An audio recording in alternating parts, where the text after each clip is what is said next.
So my dear students, next we shall study about angular width of the central maxima. पहले central maxima के angular width के बारे में बात करेंगे, उसके बाद linear width के बारे में भी बात करेंगे, उस पे बात करेंगे हम। तो पहले definition की बात कर ले, तो definition से पहले definition clear करने के लिए पहले हम एक image बना देते हैं, तो आपको ज़्यादा क्लियर समझ में आएगा। ये ऐसे समझो, आप जानते हो सेंटर पे ये सेंटर पे ना ये मैक्सिमा तुम्हारा बनता है, सेंटर पे आपका मैक्सिमा बनता है, ठीक है, ये मैक्सिमा है आपका, ठीक है, जो फ्रिंज है वो मैक्सिमा यहाँ पर बनता है। तो इसके इधर क्या होगा, डार्क फ्रिंज होगा, इधर में क्या होगा, डार्क फ्रिंज होगा, इधर में क्या होगा, डार्क फ्रिंज होगा, ठीक है ना। इसका मतलब the angular width of the central maxima can be obtained by the angular width of central maxima can be obtained by angular separation between the direction of the first minima and the second minima on the either side of maxima, central maxima. So angular width of the central maxima is the separation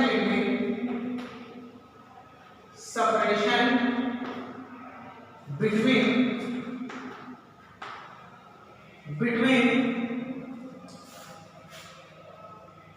angular separation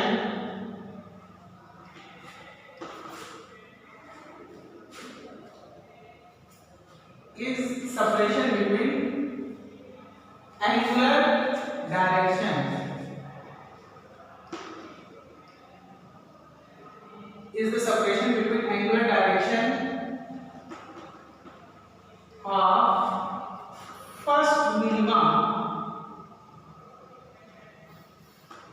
first directional minima, first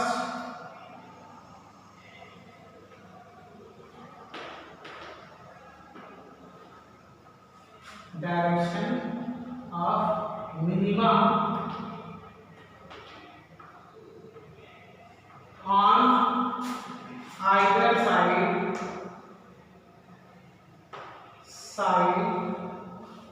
of central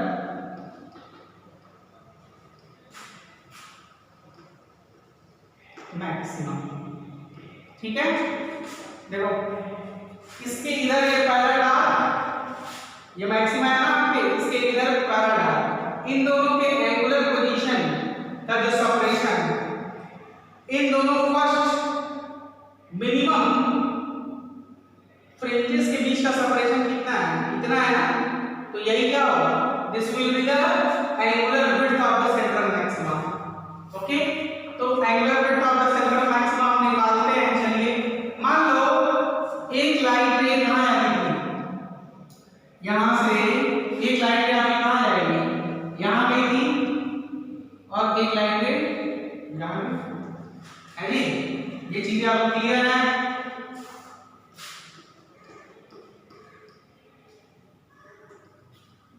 ये angle कितना है, theta, ये angle कितना है, theta, ठीक है। और आप ये जानते हो कि angular position of minima, angular position of ये मिनिमा ही तो है, इसकी पोजीशन कितनी है, theta, theta is equal to what, lambda upon d. अगर वेवलेंथ जो लाइट का यूज कर रहा है वो है लैम्डा, और ये जो साइज है स्लिट का वो है डी, हमने तो पढ़ा है theta is equal to lambda by d. And 2 theta जो है ये क्या है, 2 थीटा इज एंगुलर सेपरेशन या angular position of central maxima central maxima. तो सेंट्रल मैक्सिमा का देखो, सेंट्रल मैक्सिमा का एंगुलर पोजीशन जो होगा, एंगुलर पोजीशन होगा वो क्या होगा, देखो इतना है ना एंगुलर सेपरेशन, कितना एंगल होगा थीटा प्लस थीटा यानी 2 थीटा। तो 2 थीटा इज इक्वल टू कितना हो जाएगा, यानी 2 थीटा इज इक्वल टू आपके पास कितना होगा, theta is equal to lambda upon t. तो 2 लैम्डा अपॉन टी हो जाएगा, यहां पे दिक्कत नहीं होनी चाहिए। अब साइज की बात करें, ये तो एंगल की बात है, एंगुलर साइज की है ना, या एंगुलर सेपरेशन की या एंगुलर पोजीशन की। अब इसकी साइज की बात करते हैं। तो साइज मान लो इसका क्या है, बीटा, इसकी साइज क्या है, बीटा, लीनियर साइज क्या है, beta. Let linear size of the central maxima is beta, यहां कर लेते हैं। Let linear size of central maxima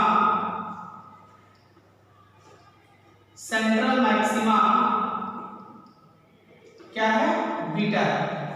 तो लीनियर साइज क्या है, बीटा। अब ये दूरी यहां से लेके यहां तक कितनी होती है, डी, ठीक है। अगर ये क्या है, डिस्टेंस बिटवीन स्क्रीन, अगर इस पॉइंट को हम क्या मान लेते हैं, ओ, दिस इज ओ, और ये पॉइंट क्या है, सी, ठीक है। और ये जो एंगुलर साइज है, एंगुलर साइज का लीनियर साइज है वो क्या है, बीटा से हमने रिप्रेजेंट किया है, ठीक है। तो हमें ये पता है कि this OC is equal to what, D, ये हमें पता है, इसमें कोई दिक्कत नहीं है। तो हमको ये पता है ना कि एंगल इज इक्वल टू क्या होता है, यानी 2 थीटा क्या है, एंगल, ये एंगल पूरा एंगल, ठीक है। 2 theta is equal to r upon radius, इसमें r कौन है, ये है, r कौन है, ये है, यानी बीटा, r कौन है, बीटा, और रेडियस कौन है, ये, दिस इज योर रेडियस, ठीक है। ये नियरली किसके बराबर होगा, d के बराबर ही होगा, ये नियरली किसके बराबर होगा, d के बराबर ही होगा, है ना। तो ये 2 थीटा इज इक्वल टू ये कितना हो जाएगा, b बाई d। तो linear size beta is equal to कितना हो जाएगा, 2 थीटा इंटू b। यहां पर किसी को कोई दिक्कत नहीं होगी, चलिए आगे बढ़ते हैं। सॉरी, 2 थीटा इंटू d होगा ना, या चलो यही कर लेते हैं। 2 थीटा की वैल्यू आपने क्या निकाली थी, देख लीजिए वहां से। 2 थीटा की वैल्यू आपने क्या निकाली थी, 2 टाइम्स लैम्डा कैपिटल D अपॉन D, है जी, ये हो जाएगा।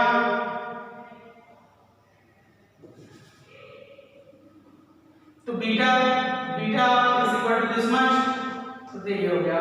तो size of the central maxima कितना आएगा, 2 times lambda d by d याद ही आ रहा होगा, ये फ्रिंज की साइज थी। तो आमतौर पे जो फ्रिंज होता है ब्राइट फ्रिंज इंटरफेरेंस के, उसके साइज का दुगना होगा।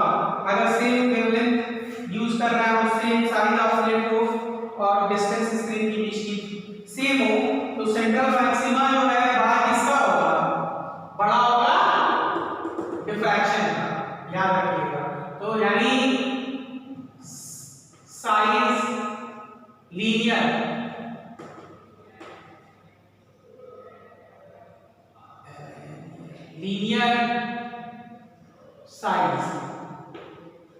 साइज ऑफ मैक्सिमा या ब्राइट फ्रिंज, सेंट्रल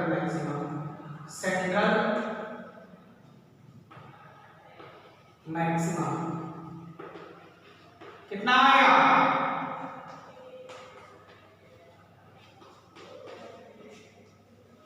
ठीक है, ये हो जाएगा, है ना। कभी कभी पेपर में क्या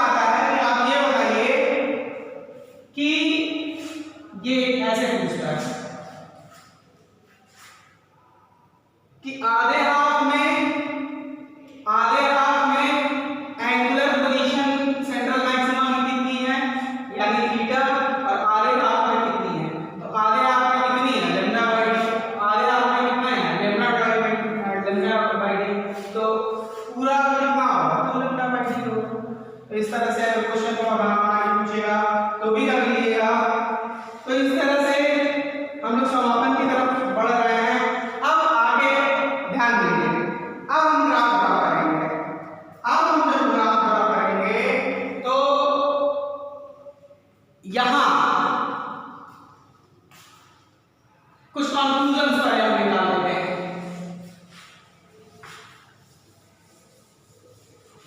वो जरूरी है।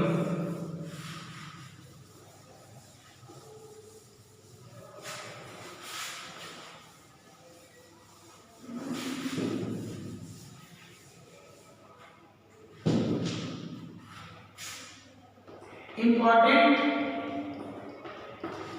conclusions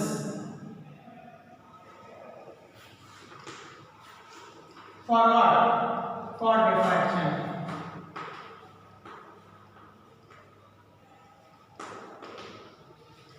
पहला, for diffraction D should be comparable to wavelength of light. D मालूम ही है, साइज ऑफ द स्लिट है और लैम्डा वेवलेंथ है। दूसरा ये कि साइज ऑफ ऑल ब्राइट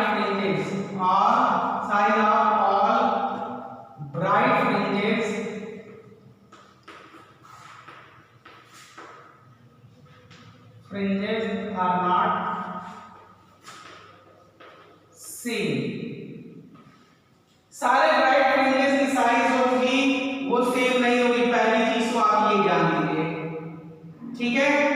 उसके बाद दूसरा ये तीसरा, size of all dark fringes are not same. चौथा, biggest fringe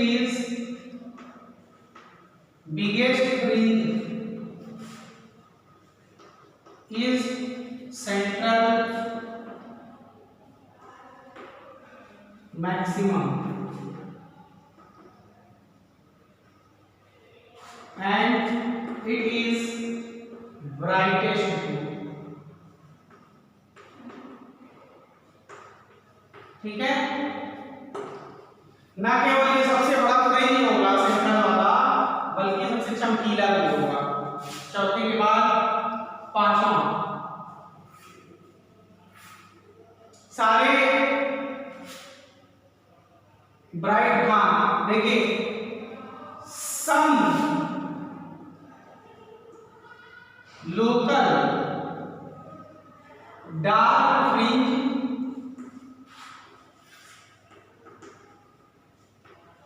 may be brighter than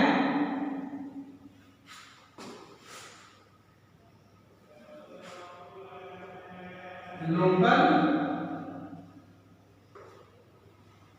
bright fringe, ठीक है। देखो n की वैल्यू जैसे जैसे बढ़ती जाएगी, जैसे 50वां ब्राइट फ्रिंज 10वें डार्क फ्रिंज से, है ना, डार्क होगा, नाम उसका ब्राइट फ्रिंज है। देखो 50वां ब्राइट फ्रिंज 10वें डार्क फ्रिंज से क्या है, डार्क है। तो यही मैं समझाना चाहता हूं कि some local dark fringes may be brighter than bright fringe, है ना। तो ब्राइट फ्रिंज में n की वैल्यू जैसे जैसे बढ़ती जाएगी उसकी ब्राइटनेस कम होती जाती है। इसीलिए हायर ब्राइट फ्रिंजेस जो होती हैं उनकी इंटेंसिटी ऑफ लाइट कम होती है in comparison to intensity of light of dark fringe. तो डार्क फ्रिंज जो होते हैं वो कंप्लीटली डार्क नहीं होते हैं। Size of all bright fringe, हाँ ये चीज हो गई बिगेस्ट फ्रिंज, तो ये भी आप लिख लीजिए जाए तो छठे में कि all the bright fringes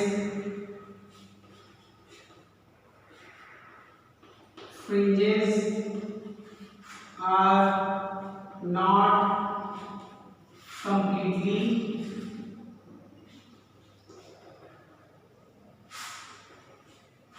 bright, ठीक है, एंड वाइस वर्सा, यानी all the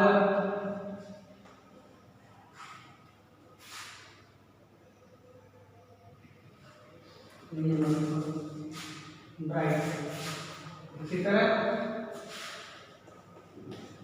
all the dark fringes are not completely dark, ठीक है। ये सारे कुछ कंक्लूजन से डिफ्रैक्शन के कंक्लूजन्स।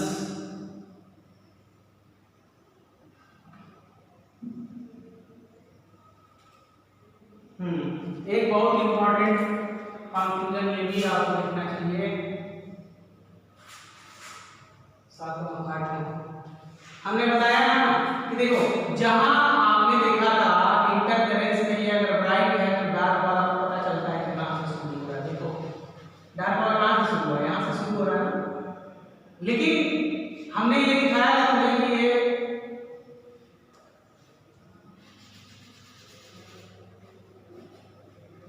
ये क्लियर नहीं है कि ये ब्राइट है तो डार्क कहां से शुरू है, यहीं शुरू हो गया है कि यहां से शुरू हुआ है।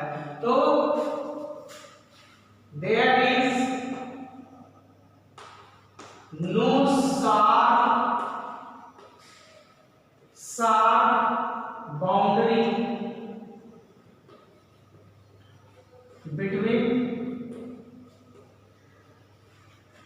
dark and bright fringe।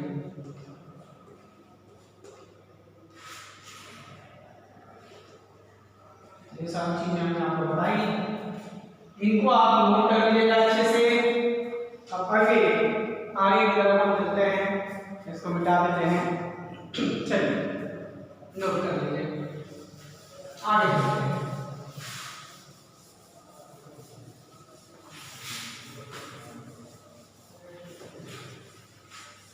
चलिए आगे चलते हैं और बात करते हैं अब हम ग्राफ बनाएंगे, भाई पुराना वाला लेकिन इस बार डिफ्रैक्शन के लिए graph between intensity of light and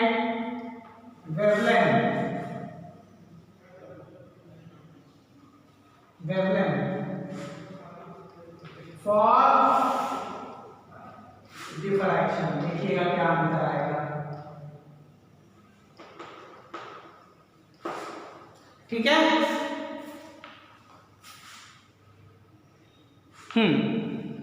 चलिए ये लीजिए साथ में ग्राफ ड्रॉ करने के लिए, ये इस एक्सिस पे हमने इंटेंसिटी रखी है और इस पे वेवलेंथ। शुरुआत 0 1 2 3 4 5 6 7 पर लेते हैं, बड़ा बड़ा 1 2 3 4 5 6 7 0 lambda by 2 lambda 3 lambda by 2 यहाँ होगा, फिर 2 लैम्डा फिर 5 लैम्डा बाई 2 फिर 3 लैम्डा फिर 7 लैम्डा बाई 2। ये सारे पॉजिटिव की तरफ चल रहे हैं जी। अच्छा अब इधर आ जाते हैं, माइनस लैम्डा बाई 2 है ना, लैम्डा 3 लैम्डा बाई 2 2 लैम्डा फिर 5 लैम्डा फिर 3 लैम्डा फिर 7 लैम्डा बाई 2। नेगेटिव साइन रहेगा ना सब में, इस एक्सिस पे लगा दीजिए। चलिए अब आप जानते जानते हो कि हमको मालूम है कि जब पाथ डिफरेंस, ये क्या है, दिस इज पाथ डिफरेंस, किसके टर्म में है, लैम्डा के टर्म में, ठीक है। तो जब पाथ डिफरेंस 0 होता है तो हमको क्या मिलता है, मैक्सिमम। मान लो ये हमारा मैक्सिमम है, इसका नाम हम आई नॉट बोलते हैं। चलो हो गया। अब बताओ लैम्डा बाय 2 पे, लैम्डा बाय 2 पे तो हमको कुछ नहीं मिलेगा, क्योंकि पहला मिनिमम हमको कहां मिलता है, लैम्डा पे। याद है ना, दो पार्ट में डिवाइड किया था, पहले आपसे किया था, दूसरे आपसे किया था, लैम्डा बाय 2 डिफरेंस डिस्ट्रक्टिव मिला था, तो यहां हमको क्या मिलेगा, मिनिमम मिलेगा। 3 लैम्डा निकाल करने तो आप जानते हैं इसमें मैक्सिमम मिलेगा, लेकिन याद रखिएगा ये मैक्सिमम उतना बड़ा नहीं मिलेगा। यहां ब्राइट फ्रिंज तो मिलेगा लेकिन उतना बड़ा नहीं मिलेगा, इतना बड़ा एक्सपेक्ट कर रहे हैं। 2 लैम्डा जानते ही हो कि n लैम्डा अगर पाथ डिफरेंस है तो हमको हमेशा क्या मिलता है, मिनिमम मिलता है। तो यहां भी हमको क्या मिलेगा, मिनिमम मिलेगा। चलो मिनिमम लगा दिया।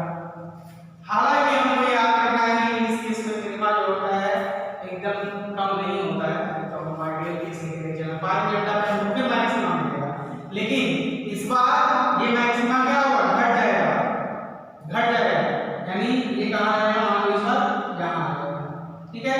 3 लैम्डा पे चलते हैं, तो 3 लैम्डा पे चलेंगे तो फिर यहां मिनिमम मिलेगा। 7 लैम्डा पे हमको फिर मैक्सिमम मिलेगा, लेकिन ये फिर क्या होगा, घट जाएगा यहाँ इस तरीके से, ठीक है बच्चों। सेम ऐसे ही हम चलेंगे यहाँ पे, यहाँ लैम्डा बाय 2 पे मिनिमम मिलेगा, कुछ नहीं मिलेगा, यहाँ पे हमको क्या मिलेगा, मिनिमम मिलेगा। 3 लैम्डा बाय 2 पे चले तो इस पे आते हैं, यहाँ इसी हाइट पे ये मिल गया, हाँ जी। फिर उसके बाद ये 3 लैम्डा का 2 लैम्डा पे इधर मिनिमम रखे रहे। उसके बाद फिर आगे की तरफ बढ़े 5 लैम्डा पे, 5 लैम्डा पे इस लाइन को आगे बढ़ा दीजिए, इस लाइन के आसपास मिलेगा, हैं। तो हमको कहाँ मिलेगा, यहाँ मिलेगा, ठीक है। 3 लैम्डा पे 0 मिलेगा और इस पे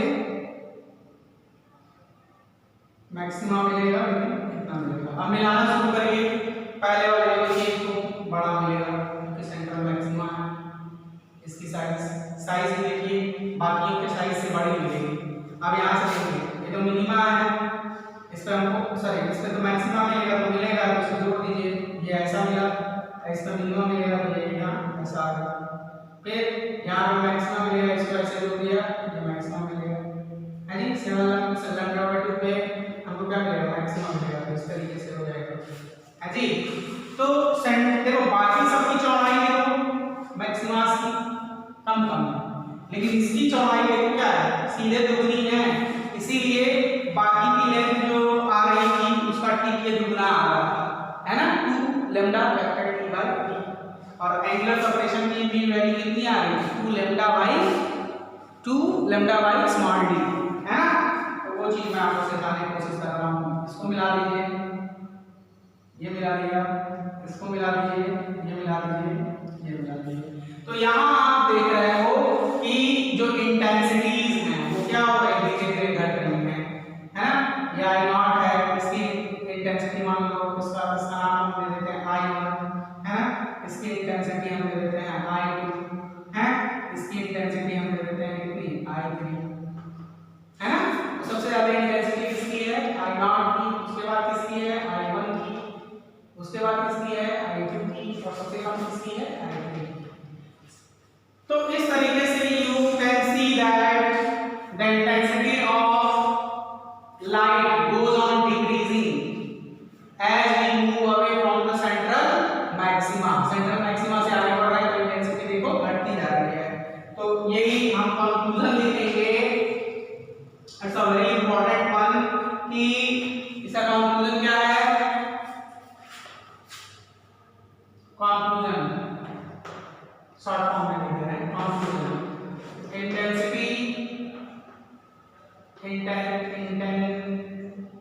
intensity of fringe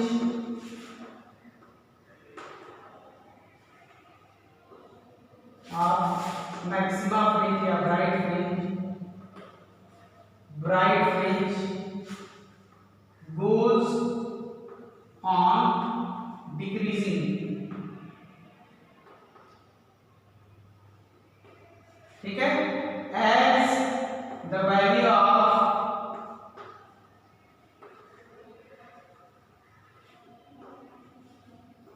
n is increasing, ठीक है। देख लो तुम्हें जीरो था तो ब्राइट ज्यादा था, एक लैम्डा होगा है ना, एक मतलब लैम्डा यहाँ इसकी बात करते हैं, 3 n की वैल्यू 3 हुई तो और कम हो गया, 5 हुई तो बेसिकली और कम हो गया, n की वैल्यू 7 हुई तो और कम हो गया। तो ये इंपॉर्टेंट कंक्लूजन था। चलिए अब आगे की तरफ बढ़ते हैं और कुछ चीजें और सीखते हैं।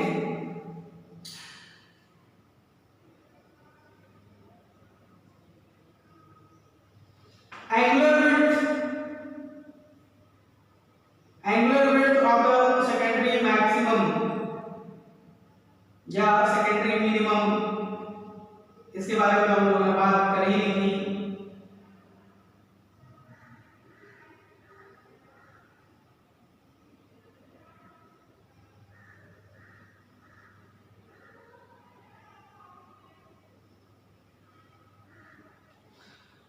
चलिए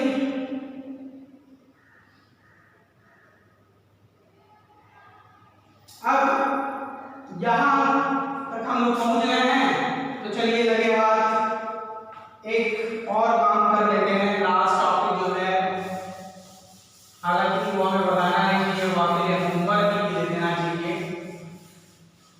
लेकिन मैं फिर भी करा देता हूं। अब हम क्या करेंगे, लिखेंगे डिफरेंस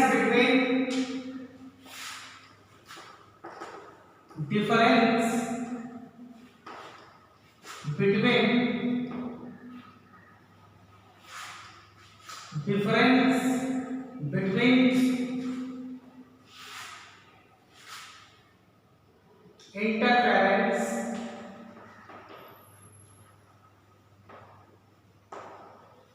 interference and diffraction।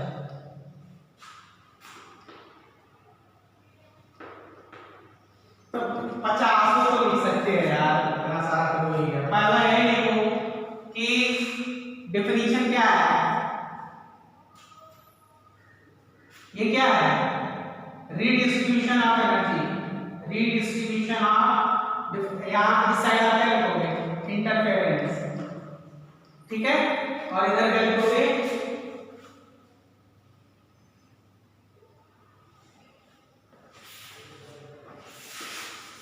यहाँ इंटरफेरेंस लिख लो, इंटरफेरेंस और इधर डिफ्रैक्शन। तो पहला तो डेफिनेशन ही लिख लो, it is redistribution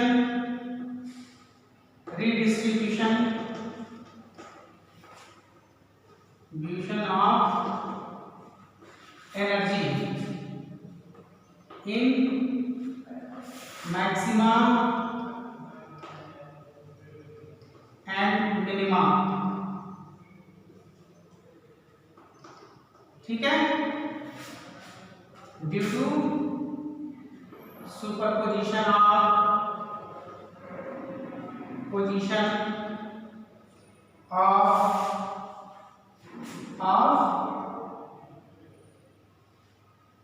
waves coming from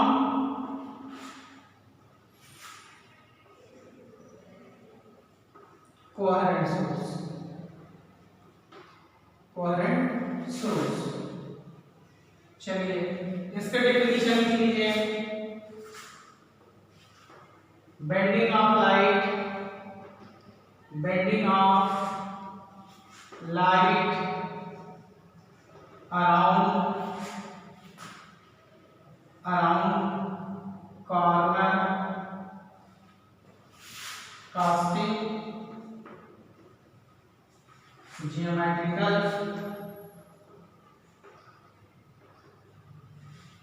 shadows।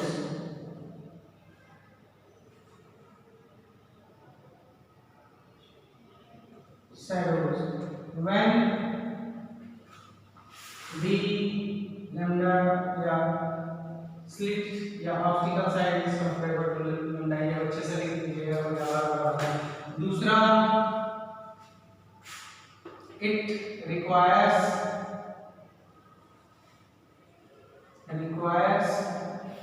इसमें कितने कोहेरेंट सोर्सेस होने चाहिए? दो होने चाहिए। इट रिक्वायर्स 2 कोहेरेंट सोर्स, ठीक है। और ये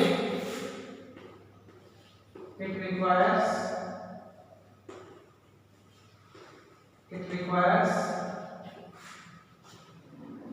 1 कोहेरेंट सोर्स,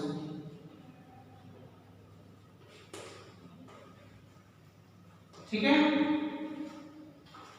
तीसरा, और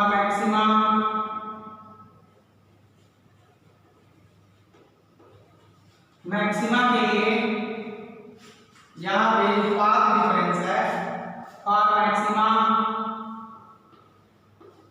पाथ डिफरेंस यहाँ कितना होना चाहिए? n lambda. यहाँ फॉर मैक्सिमा पाथ डिफरेंस कितना होना चाहिए? 2n + 1 लैम्डा बाई 2 होना चाहिए, ठीक है। फोर्थ डिफरेंस फॉर मिनिमम यानी dark fringe path difference odd multiple of lambda by 2 होना चाहिए। यहाँ उल्टा हो जाएगा, और मिनिमम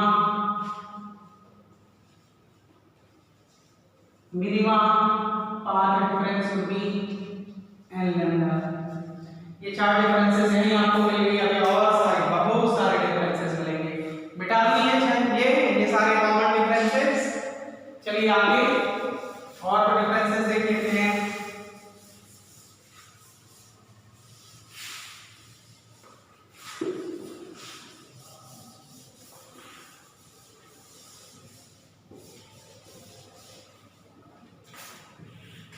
पांचवा, all bright fringes size are equal, ठीक है। यहां लिखिएगा नॉट इक्वल,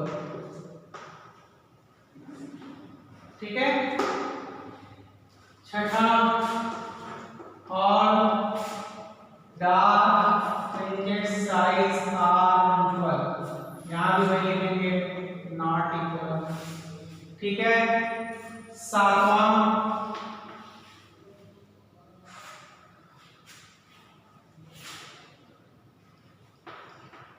ब्राइटनेस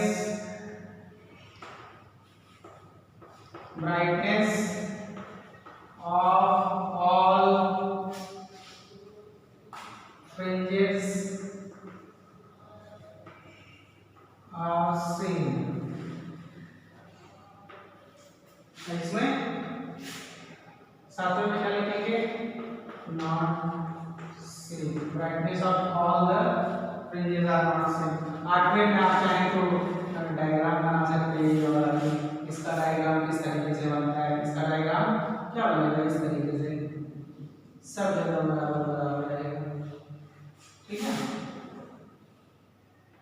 इस तरीके से मतलब आप दिखाएंगे कि ये सारे के साथ की इंटेंसिटी क्या है? Same I not. और जबकि यहाँ पे आप लिखेंगे आठवें में, यहाँ कैसा बनेगा? पहले वाला खूब बड़ा बनेगा, उसके बाद छोटा, छोटा और छोटा, है ना, छोटा और छोटा और छोटा, इस तरीके से। तो और बहुत सारे डिफरेंसेस हैं यार, कर लेना। तो here wave optics is over. Now we shall ultimately come to the numericals. इसके बाद एनसीईआरटी के न्यूमेरिकल्स करना शुरू करेंगे, बड़े शानदार न्यूमेरिकल्स हैं। चलिए तो मिलते हैं न्यूमेरिकल्स के साथ। Thank you very much.